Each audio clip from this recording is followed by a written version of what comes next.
Shalom, selamat malam.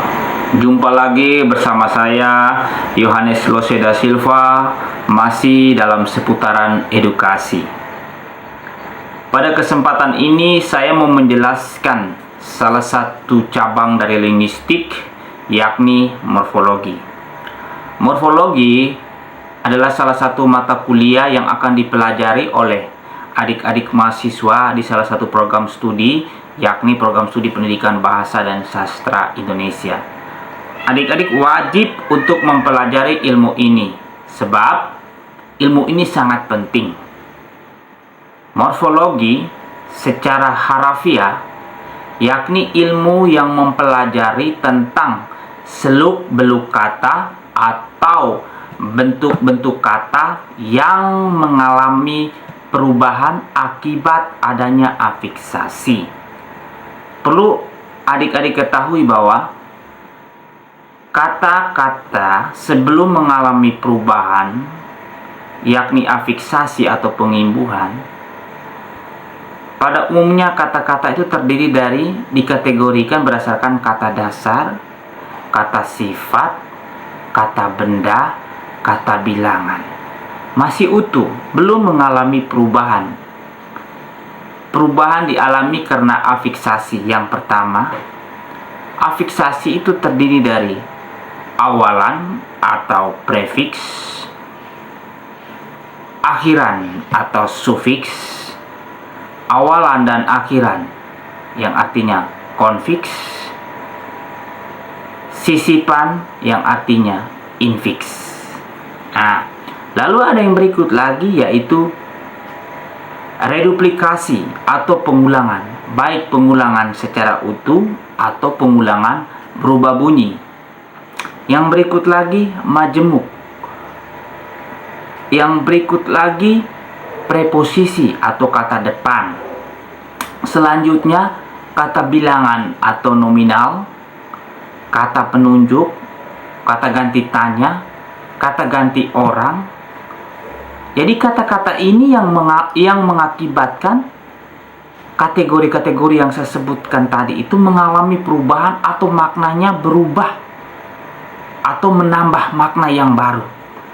Contoh, kita bicara tentang afiksasi atau pengimbuhan, mulai dari awalan. Contoh kata dasarnya lari. Kita menambah awalan ber, yakni berubah menjadi berlari. Artinya kata lari tadi mendapat awalan ber, akhirnya berlari, artinya ada aktivitas atau kegiatan. Lalu yang berikut akhiran. Misalkan kata dasarnya main, ditambah an di akhir, berarti mainan. Lalu awalan dan akhiran. Misalnya kata dasarnya jalan, kita menambah awalan men dan akhiran kan, maka berubah menjadi menjalankan. Lalu kita bicara tentang sisipan, ada imbuhan yang ada di tengah-tengahnya. Kita ambil contoh kata dasarnya gigi, kita menambah sisipan akhirnya menjadi gerigi. Pasti kalian tahu itu gerigi ya. Lalu yang berikut itu reduplikasi. Reduplikasi ini artinya penambahan yang bersifat mengulang-ulang kata. Ada yang diulang berubah bunyi, ada yang utuh. Misalnya yang utuh, lari-lari, loncat-loncat, ya, orang-orang, kursi-kursi, dan lain sebagainya yang sering kalian ucapkan. Kalau yang berubah bunyi, misalkan mondar-mandir, lauk-pauk, sana-sini, ya, sayur-mayur, dan lain sebagainya. Berubah bunyi artinya ada suku kata di akhir kata yang mengalami perubahan bunyi tapi tidak menghilangi maknanya. Lalu yang berikut majemuk.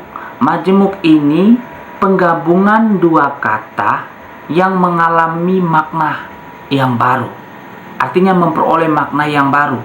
Contoh, meja hijau. Meja dan hijau bukan berarti meja yang berwarna hijau. Kalian sudah tahu meja hijau yang artinya pengadilan. Lalu yang berikut kambing hitam. Bukan kambing yang berwarna hitam. Kambing hitam artinya orang yang sering disalahkan. Lalu yang berikut mata-mata, tangan kanan, panjang tangan, ringan tangan, dan lain sebagainya. Lalu yang berikut ada preposisi. Preposisi artinya kata depan. Kata depan yang pernah dan sering sekali kita dalam kehidupan sehari mungkin keliru atau sengaja atau kau tidak tahu. Contohnya, dilarang membuang sampah di sini. Masih saja kata di dengan di sini itu digabung. Tidak boleh, itu dipisahkan. Karena sini dengan di itu adalah dua kata yang berbeda. Contoh, sini itu adalah tempat, di itu adalah kata depan, ya. Jadi harus dipisahkan. Kecuali misalnya disanjungkan, disayangkan, dipermainkan, nah itu baru dirangkai. Tapi yang menunjukkan kata tempat, misalnya di gunung, di rumah, ya, di kali, di sungai, itu harus dipisahkan. Ke atas, ke bawah, ya, ke rumah, ya, itu harus dipisahkan karena itu merupakan preposisi atau kata depan. Lalu yang berikut kata bilangan. Nah, pasti kalian tahu. Contoh 1, 2, 3, 4, 1000, setengah, seperempat, sekilo. Karena berhubungan dengan angka atau penjumlahan atau nominal. Lalu yang berikut kata ganti tanya. Contoh siapa, di mana, ya. Pasti kalian sering melakukan itu ketika berkomunikasi. Lalu yang berikut kata ganti penunjuk. Ini, itu, ya, sana, sini, ya. Lalu yang berikut kata ganti orang. Dia, kamu, mereka, kita. Nah, ini adalah bagian-bagian dari morfologi yang mana yang saya jelaskan tadi itu yang mempengaruhi perubahan pada kata. Karena kita tahu bahwa pengertian morfologi adalah ilmu yang mempelajari tentang seluk-beluk kata atau kata-kata yang mengalami perubahan atau makna yang baru, ya.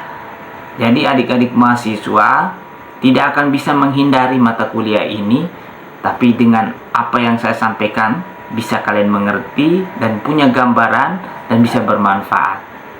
Shalom, selamat malam.